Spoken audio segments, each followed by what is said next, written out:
O sol ardia sobre o sertão nordestino, pintando o céu de um azul intenso que contrastava com a terra vermelha e seca. O vento soprava poeira pelas estradas de chão batido, onde o som dos cascos dos cavalos ecoava ao longe. Entre os vaqueiros que passavam conduzindo o gado, estava Severino, homem forte de pele queimada de sol, chapéu de couro na cabeça, olhar firme e coração inquieto. Severino não era de se impressionar facilmente.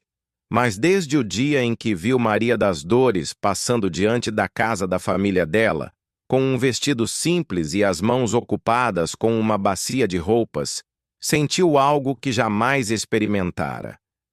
A moça andava com a cabeça baixa como quem tinha medo de olhar o mundo, mas seus olhos rápidos, quando se erguiam por um instante, eram profundos, cheios de um brilho que nem os muros rígidos da família conseguiam apagar. Maria vivia sob a vigilância constante dos pais.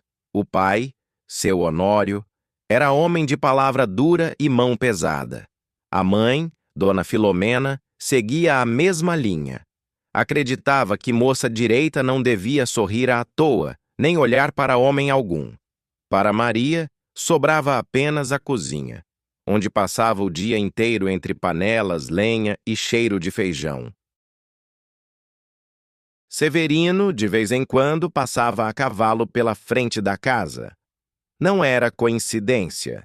Queria ver, nem que fosse de relance, o vestido azul simples que ela sempre usava. Numa dessas tardes, parou diante da cerca, tirou o chapéu e fingiu ajeitar o arreio. Maria estava no alpendre, descascando mandioca. Quando os olhos dos dois se cruzaram, foi rápido, mas bastou. O coração de Severino disparou. Ele respirou fundo, tomou coragem e falou alto.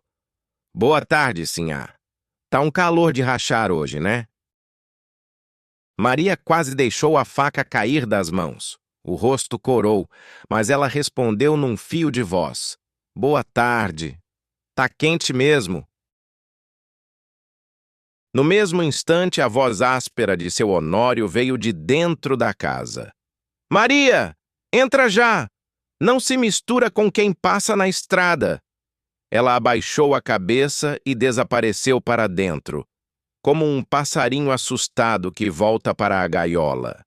Severino suspirou fundo. Naquela noite, deitado na rede armada entre duas árvores, o vaqueiro não conseguiu dormir.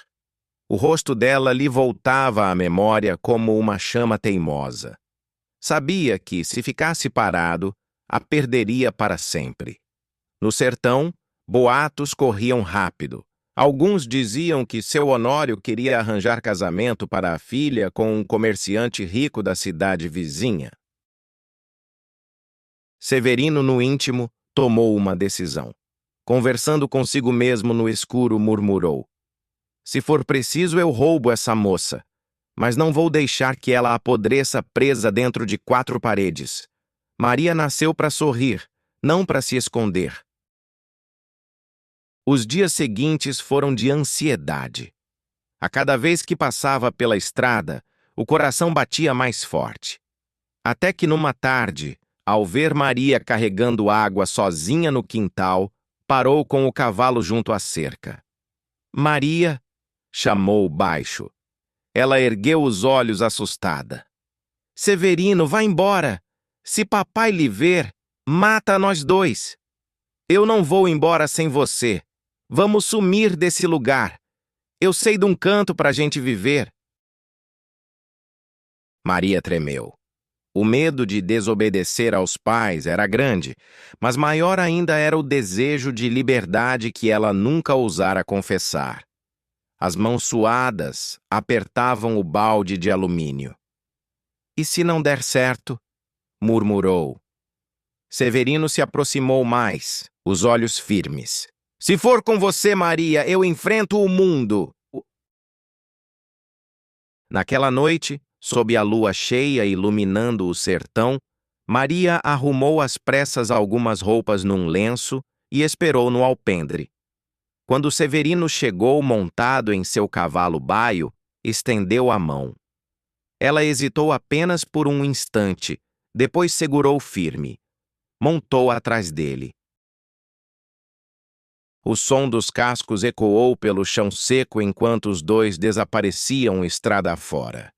A cidade pequena ficou para trás. O vento batia no rosto de Maria, misturado ao medo e à euforia. Severino, firme nas rédeas, olhou para o horizonte e pensou: agora é nós dois contra o mundo.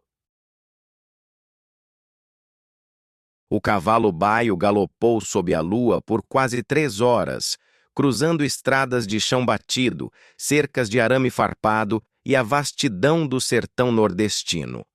O suor escorria no rosto de Severino, misturado à poeira que o vento levantava. Atrás dele, Maria se agarrava firme, o coração acelerado entre o medo de ser perseguida e a esperança de estar finalmente livre. Ao longe, surgiram os primeiros lampiões da cidade de Juazeirinho, pequena mas viva. Ali, ninguém conhecia o passado dos dois. Para Severino, era o recomeço. Logo na chegada, procuraram trabalho. Encontraram um fazendeiro chamado Seu Antero, homem sisudo, dono de vastos pastos e de gente acostumada a se curvar diante de sua autoridade. O patrão olhou Severino de cima a baixo e disse: se tem braço forte, trabalho não falta. Só não espere riqueza. Foi assim que conseguiram emprego. Severino como vaqueiro, Maria nos serviços da casa grande quando necessário. O fazendeiro lhes ofereceu um cômodo de barro batido, com chão de terra nua, telhado de palha e uma cama improvisada de madeira. Não havia luxo, mas havia teto. Para Maria, o canto simples parecia palácio, porque nela já morava a certeza. Estava com o homem que escolhera. A vida era dura. Severino saía antes do sol nascer, o berrante ecoando nos campos, conduzindo o gado pelo mato seco. Voltava à noite, o corpo exausto, os pés rachados de poeira. Maria passava os dias entre a cozinha e o tear improvisado, tentando fazer roupas para os dois. No fim do dia, sentavam-se à porta do cômodo, olhando o céu estrelado. Pode ser pobre, mas é vida nossa, Severino dizia, apertando a mão dela. E Maria respondia, sorrindo cansada: eu só queria isso, tá ao teu lado. Os anos correram rápidos como o rio no tempo das chuvas. Vieram os filhos, 10 ao todo. Cada nascimento era recebido com lágrimas de alegria, como um sopro de esperança naquele pedaço de chão duro. Mas a alegria vinha acompanhada da dor. As primeiras doenças chegaram com a seca. Febres altas, tosse que não passava, corpos franzinos que não tinham forças para resistir. A comida era pouca. Farinha, feijão magro, às vezes carne seca. O leite do peito de Maria, que já estava fraca, não bastava. Nos 2 primeiros anos, 6 filhos morreram, pequenos, frágeis, enterrados em caixões de madeira improvisados que Severino carregava nos braços até o cemitério da cidade. Cada enterro parecia arrancar um pedaço dele. Na terceira perda, Severino caiu de joelhos diante da cova rasa, o rosto coberto de lágrimas e poeira. Meu Deus, por que tanta desgraça? Gritava sem esperar resposta. Maria, silenciosa, segurava o braço dele. O olhar dela estava seco, mas o coração sangrava. Já não havia mais lágrimas, só o vazio de quem aprende a enterrar sonhos. Ao fim, restaram apenas 4 filhos, 2 meninos e 2 meninas, crianças de olhos grandes e pés descalços, que cresciam no meio da miséria, mas aprendiam a sorrir com pouco. Brincavam de correr pelo terreiro de barro, inventavam bonecas de sabugo de milho e bolas feitas de trapo. Maria se esforçava para cuidar deles, embora a fraqueza lhe consumisse as forças. O rosto jovem logo se enrugou, as mãos ficaram calejadas, os cabelos perderam o brilho, mas ainda havia ternura em cada gesto de mãe. Severino, ao voltar do campo, gostava de ver os filhos correndo em sua direção, agarrando-se às suas pernas. Por mais dura que fosse a vida, aquilo lhe dava ânimo. À noite, na beira da cama de barro, dizia a Maria: "Eles vão crescer, Maria. Vão ter vida melhor do que a gente. Nem que eu dê o sangue." Ela o olhava nos olhos, cansada, mas com fé. "Eu acredito em você, Severino." E assim, entre dores, perdas e esperanças, a família seguia adiante. A vida no sertão era feita de barro, suor e lágrimas, mas também de um amor que resistia às secas e às mortes. Os anos haviam passado, e a vida simples na fazenda parecia ter envelhecido Severino antes do tempo. O corpo ainda era forte, mas o rosto estava marcado de rugas e olhos vermelhos. Agora, o cheiro de suor dos currais se misturava ao odor da cachaça, que ele passara a beber todos os dias. Era no copo que buscava consolo para as perdas, e era no copo também que acendia sua raiva. Maria, já calejada de lutas, tentava manter o lar de pé. A filha mais velha, Ana, era espelho da mãe. Obediente, recatada, sempre dentro de casa, ajudando nos afazeres, cuidando dos irmãos. Já a mais nova, Rosa, era diferente. Tinha olhos vivos, cabelos soltos ao vento e uma inquietação que o sertão parecia não comportar. Enquanto Ana sonhava com um casamento arranjado e uma vida pacata, Rosa falava em estudar, viajar, conhecer o mar. Essa diferença era motivo de atrito constante. Severino, cada vez mais desconfiado e dominado pelo ciúme, se transformara em guarda feroz das filhas. Quando alguém ousava olhar para uma delas na rua, ele punha a mão no facão e gritava impropérios, espalhando medo e vergonha. Foi numa tarde quente, sob o sol estalando nas telhas de barro, que o pior aconteceu. Rosa, sentada na frente de casa, deixou escapar um sorriso ao ver um rapaz da vizinhança passar a cavalo. Não houve palavra, só um olhar rápido, mas foi o bastante. Severino, que chegava do curral com a garrafa ainda pela metade, viu a cena. O sangue lhe subiu à cabeça. "Rosa! Dentro já!" berrou, puxando a filha pelo braço com brutalidade. Ela tentou se soltar, assustada. "Pai, não fiz nada! Só olhei!" Olhou demais. E na minha casa, quem olha para homem sem minha ordem paga caro. A raiva cegava Severino.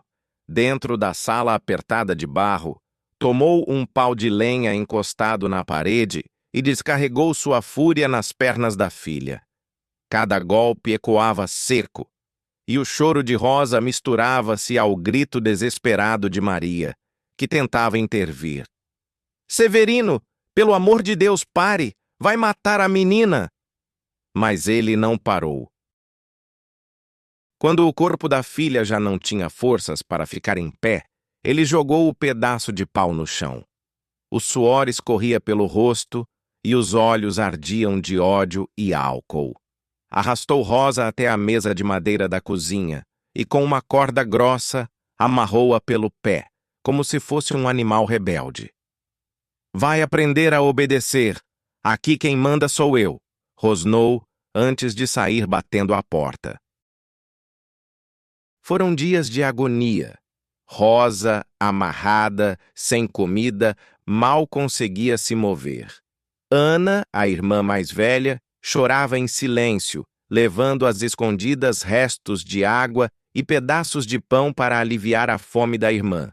Maria, sem forças para enfrentar Severino, rezava todas as noites pedindo que Deus tivesse misericórdia daquela casa. Quando finalmente conseguiu mexer as pernas doloridas, Rosa juntou o pouco de energia que restava. A pele marcada pelas feridas ardia, mas a determinação queimava mais forte. Com esforço, conseguiu soltar o nó da corda. O coração batia descompassado. Sentia o cheiro de liberdade misturado ao gosto do sangue seco nos lábios. Sem olhar para trás, correu descalça pela estrada de terra, tropeçando, mas sem parar. A cada passo, deixava para trás não apenas a casa de barro, mas a prisão que seu pai havia transformado em lar. Naquela noite, a lua cheia iluminava seu caminho. Rosa não sabia para onde iria, mas sabia que jamais voltaria. Rosa correu pela estrada até que as pernas não aguentaram mais. Os pés descalços sangravam, e a poeira do chão batido grudava no suor. Quando o sol se pôs, ela percebeu que estava em outra cidade. As luzes fracas dos postes iluminavam pouco, mas bastavam para mostrar que não tinha para onde ir. Andou sem rumo até encontrar um estacionamento de carros cercado por muro baixo.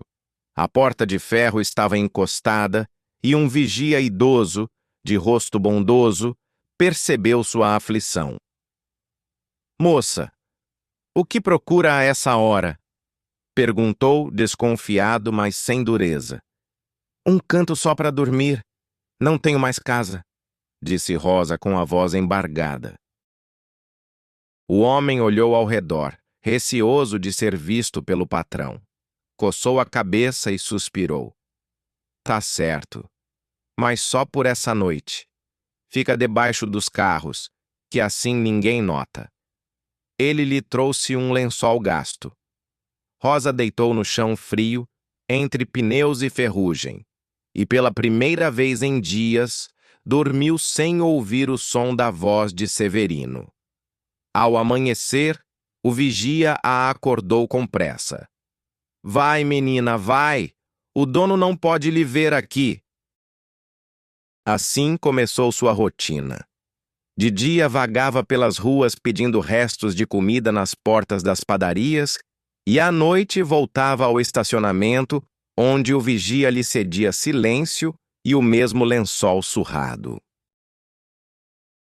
Foi numa tarde abafada que o destino lhe pregou a maior das crueldades. Rosa estava sentada na calçada, o estômago vazio, quando um carro preto e reluzente parou ao lado. O vidro desceu devagar. De dentro, um homem bem vestido, de fala mansa, a chamou. "Sobe, eu te dou o que precisa." Antes que pudesse reagir, a mão dele a puxou à força. O carro sumiu pelas ruas e Rosa mergulhou no pior pesadelo. Quando voltou, já era noite. Ele a largou próximo de onde a tinha encontrado, como quem descarta algo sem valor. Deitada na calçada, Rosa chorou até a garganta arder. O corpo doía, mas a alma sangrava mais. No dia seguinte, ainda com os olhos inchados, ela reconheceu o mesmo carro se aproximando. Apavorada, tentou correr e gritar, mas o homem saltou rápido, segurou-lhe o braço e murmurou: "Você deve ter visto meu irmão gêmeo. Se acalme." As palavras confundiram Rosa, mas o medo não deu tempo para pensar. Foi novamente empurrada para dentro do carro. O horror se repetiu. E ao ser deixada outra vez nas ruas, algo dentro dela se quebrou de vez. Naquela noite, andou pelas avenidas como sombra de si mesma, rindo e chorando ao mesmo tempo, perdida em um turbilhão de dor. A polícia a encontrou em delírio, falando coisas sem sentido, e a levou para um hospital psiquiátrico. Durante 15 dias, Rosa ficou entre paredes brancas, medicada, os olhos fixos no teto. Enfermeiras a observavam com pena e médicos anotavam em pranchetas sem saber o peso da história que havia por trás daqueles olhos.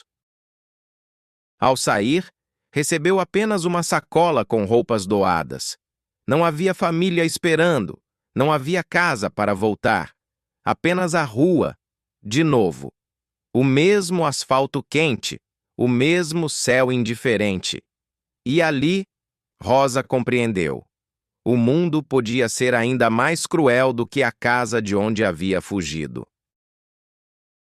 O sol da manhã brilhava sobre a praça da cidade, aquecendo as pedras antigas e iluminando o movimento de feirantes e viajantes. Rosa, cansada da noite mal dormida na rua, caminhava sem destino, o olhar perdido entre as barracas de frutas e os carros que passavam.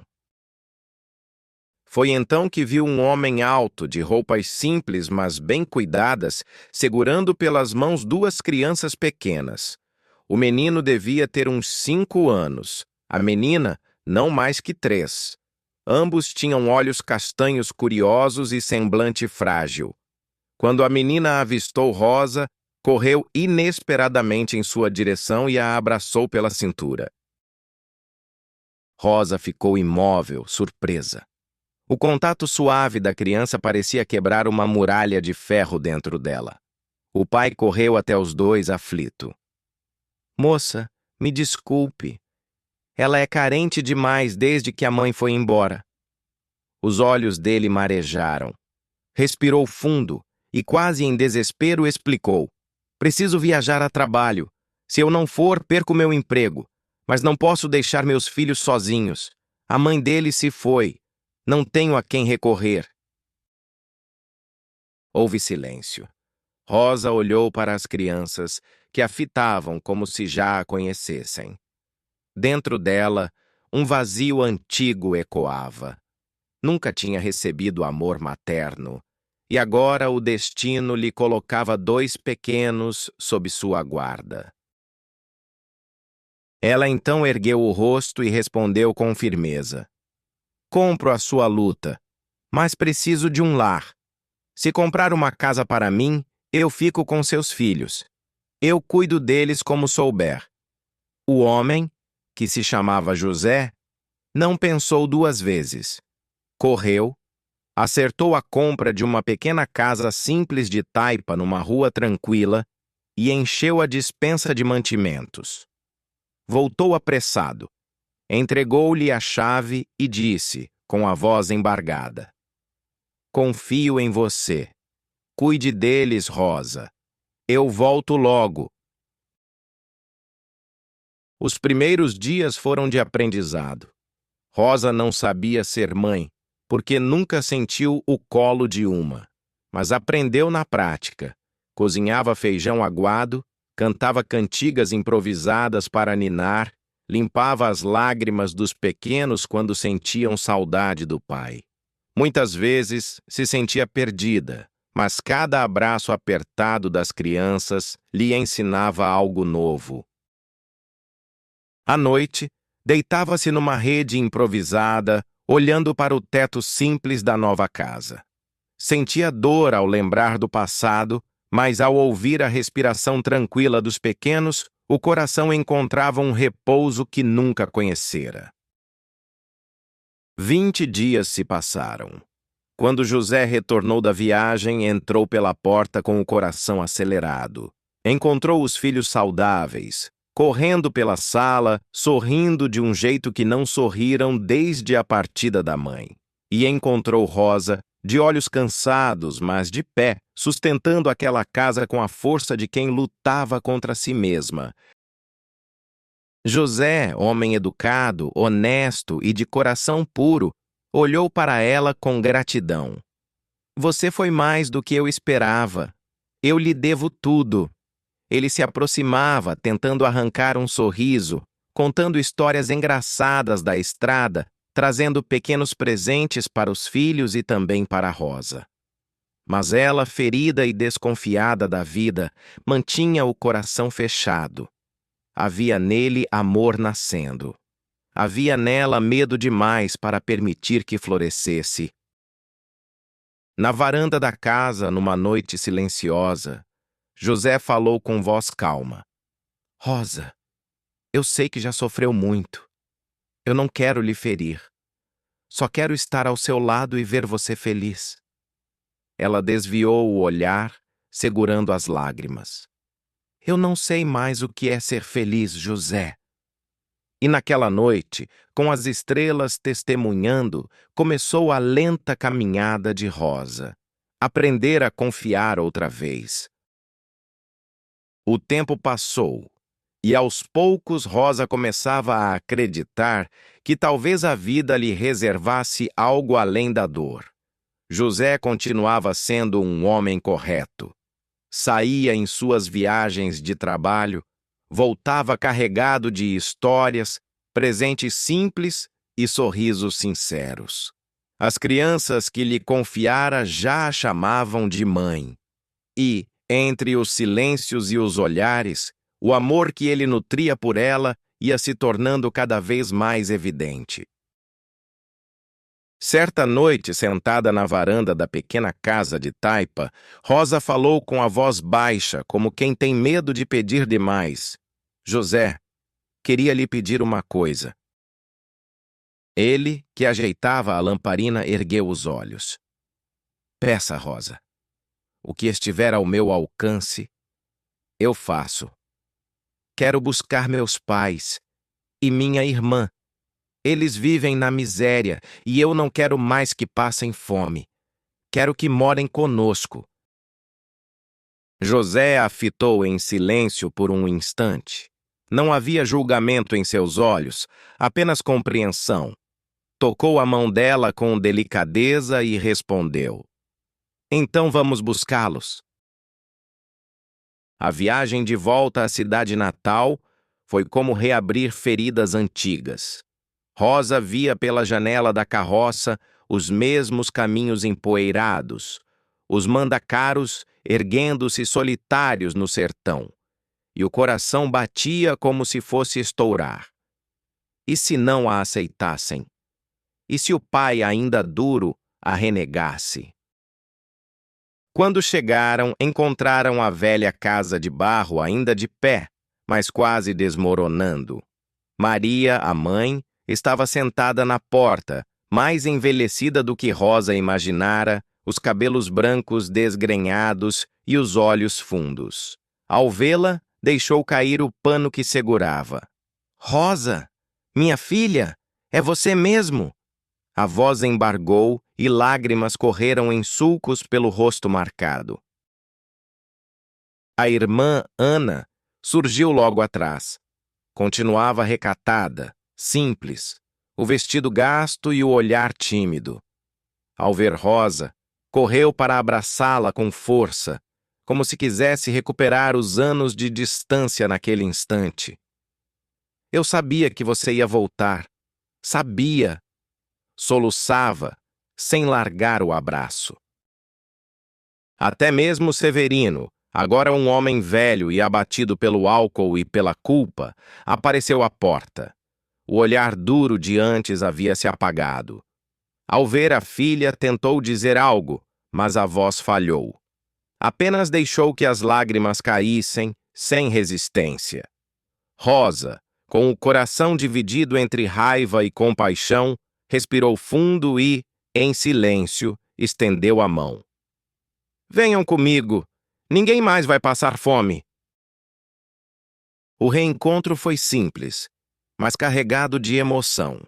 O sertão, testemunha de tanta violência, agora via uma filha escolher perdoar para resgatar sua família. De volta à nova cidade, José cumpriu a promessa. Ajeitou a casa para receber todos. Maria, mesmo cansada, ajudava no cuidado com os netos. Ana, sempre recatada, se tornou o braço direito de Rosa. Juntas cuidavam da casa, costuravam, mantinham a ordem. Severino, quebrado pela vida, Passava os dias calado, carregando nos olhos o peso do arrependimento. Os anos seguiram. Os filhos de José, já crescidos, foram estudar e trabalhar numa cidade vizinha. Rosa, com José, trouxe ao mundo uma menina linda, de olhos claros como os da mãe e sorriso largo como o do pai. Era a alegria da casa. José se derretia, brincava no chão, corria atrás dela pelo quintal, trazia pequenas fitas e bonecas de cada viagem. "É o maior presente da minha vida", dizia ele, beijando a filha até fazê-la gargalhar. Ana, a irmã, nunca casou nem conheceu o amor de homem.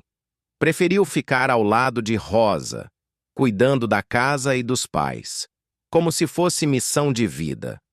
Encontrava alegria em pequenos gestos: bordar um pano de prato, varrer o terreiro, ensinar as crianças a rezar. Naquela casa de taipa tão simples, havia agora o que Rosa jamais imaginara quando fugira do sertão: família reunida, mesa farta e o amor paciente de um homem que a respeitava. E aos poucos, ela começava a acreditar que talvez Deus estivesse escrevendo uma nova história para ela. Os anos passaram silenciosos na casa de taipa. A filha de Rosa já crescia cheia de vida e José continuava sendo o mesmo homem honesto, trabalhador e dedicado. Mas um dia, depois de uma bateria de exames, a notícia caiu como trovão: câncer avançado. Foram 3 meses intensos. Rosa passava as noites ao lado da cama, segurando sua mão, com o coração apertado pelo medo. Nunca tinha se sentido tão segura e tão amada quanto com José, e agora via essa segurança escorrer como água entre os dedos. José partiu numa manhã cinzenta, deixando Rosa com a casa arrumada, provisões guardadas e o peso da saudade. "Você não estará sozinha", ele havia prometido. Mas Rosa se sentia vazia. Para não se perder em sua dor, Rosa tomou uma decisão: contar sua história. Procurou uma editora e pagou para que sua vida fosse publicada em livro. A editora enviou um jovem escritor para ouvir cada detalhe. Ele se chamava Gabriel. Tinha pouco mais de 30 anos, quase 18 a menos que Rosa. Era lindo. Lábios vermelhos, rosto angelical, corpo forte, mas expressão calma e educada. Desde o primeiro encontro, a escutava em silêncio, como quem se inclina diante de algo sagrado. A cada visita, Gabriel se tornava mais fascinado por Rosa. O sofrimento dela, a força escondida nas palavras, a forma como os olhos ainda brilhavam apesar de toda a dor, tudo nele despertava admiração. E um dia, no meio daquelas longas conversas, o inesperado aconteceu. Rosa, emocionada, interrompeu a narrativa e Gabriel, sem pensar, aproximou-se. O beijo veio como tempestade, profundo, arrebatador. O corpo de Rosa tremeu, as mãos ficaram frias, um frio na barriga a fez perder o chão. Pela primeira vez na vida, experimentava o amor pleno. "Eu nunca senti nada assim", ela sussurrou, encostada em seu peito. "Nem eu", respondeu Gabriel, os olhos marejados. Quando o livro ficou pronto, Gabriel estava tomado pela revolta. A cada página escrita, sentia ódio do homem que havia violentado Rosa. "Quem fez isso com você devia pagar por tudo", murmurava, apertando os punhos. Então decidiu levá-la à sua casa, para conhecer o pai que ele tanto respeitava. Sua mãe havia morrido cedo. O pai era tudo o que tinha. Mas quando Rosa entrou na sala e seus olhos pousaram no rosto do homem sentado à poltrona, o sangue gelou. o tempo não tinha apagado a lembrança. "É ele! É ele!" gritou em surto, tremendo, explodindo em ódio. Gabriel, confuso, tentou segurá-la. O pai, atônito, chamou um hospital psiquiátrico. Rosa foi levada em crise, sedada, enquanto o coração de Gabriel se despedaçava. Naquela noite, Gabriel saiu calado de casa. Caminhou até a delegacia com lágrimas queimando o rosto. "Eu vim denunciar meu pai", disse, com a voz embargada. E assinou a queixa, mesmo com o peito dilacerado. Dias depois, foi ao hospital onde Rosa estava internada. Encontrou-a frágil, mas consciente. Aproximou-se devagar, abraçou-a e disse: "Acabou, meu amor. O mundo hoje está melhor para você viver. Eu vou cuidar de você." Beijou-lhe a testa com ternura. Rosa chorou baixinho e, pela primeira vez em muito tempo, sentiu paz. Gabriel alugou uma pequena pensão ao lado do hospital. Passava os dias ali, sentado ao lado dela, lendo trechos do livro, contando histórias, segurando sua mão. Com paciência, carinho e amor, acompanhou cada passo da recuperação. E um dia, enfim, Rosa teve alta. Na primeira noite juntos, entre lágrimas e sorrisos, Rosa sussurrou em seu ouvido: "Eu viveria tudo de novo, só para ter pelo menos uma noite como essa, com você, que é o único homem que eu amei com corpo e alma." Gabriel a abraçou como quem segura o mundo. E naquele instante, Rosa soube: a vida, mesmo tão cruel, lhe dera um final inesperado. O amor verdadeiro, que cura, que consola, que permanece. E o livro que escreveu não era apenas sua história de dor, mas também a prova de que, mesmo no fim da estrada, ainda há espaço para a esperança.